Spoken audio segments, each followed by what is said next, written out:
This is how McDonald's created a real estate empire. McDonald's serves over 69 million people every single day. It operates in more than 100 countries and sells billions of burgers every year. But here's the strange part. McDonald's is not really a burger company. It's something far more powerful. Once you understand this secret, you'll never look at the golden arches the same way again.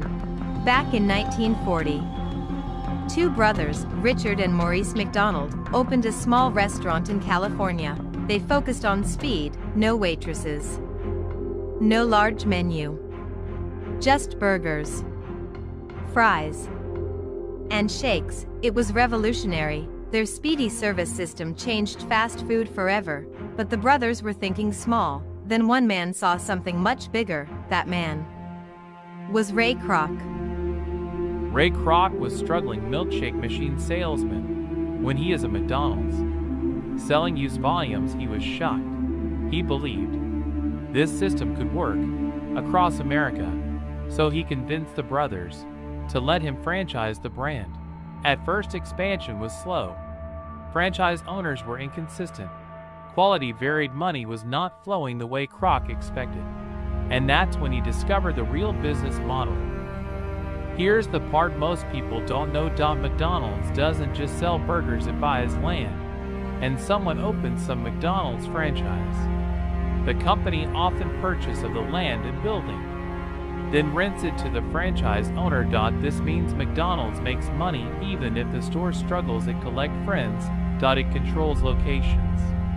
It owns some of the most valuable real estate in the world. In reality, McDonald's is one of the largest real estate companies on earth.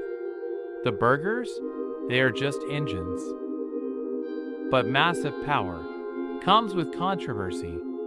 McDonald's has faced criticism for low wages, health concerns, aggressive global expansion, environmental impact. In some countries, it symbolizes as corporate dominance. In others, it represents the American dream.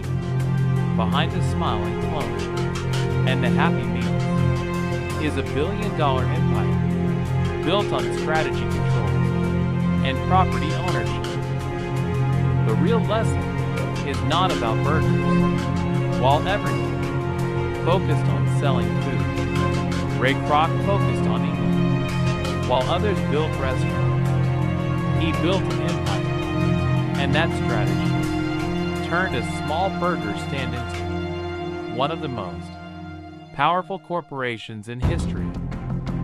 Next time you pass a McDonald's, ask yourself, are they selling you food, or are they building another piece of their real estate empire?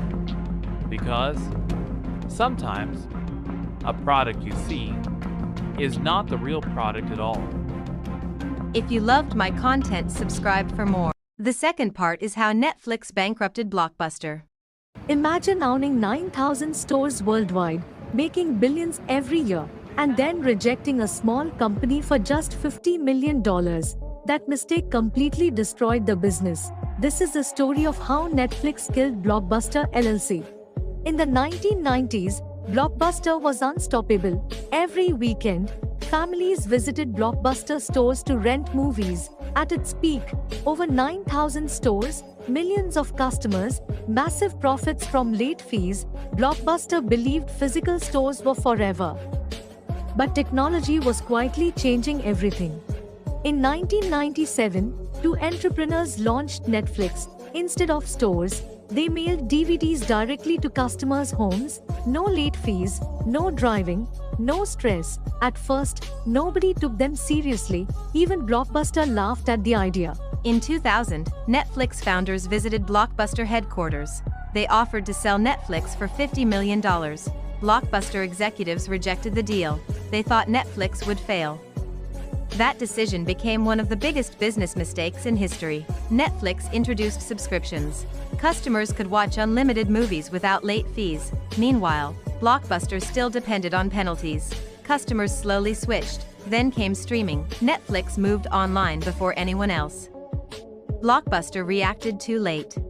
Blockbuster filed for bankruptcy. Stores closed worldwide. Today, only one Blockbuster store remains, Netflix, now worth hundreds of billions. One rejected offer, one ignored innovation, and an entire empire disappeared. In business, the biggest risk isn't failure, it's refusing to change. Subscribe for more business mysteries. If you loved my content, subscribe for more.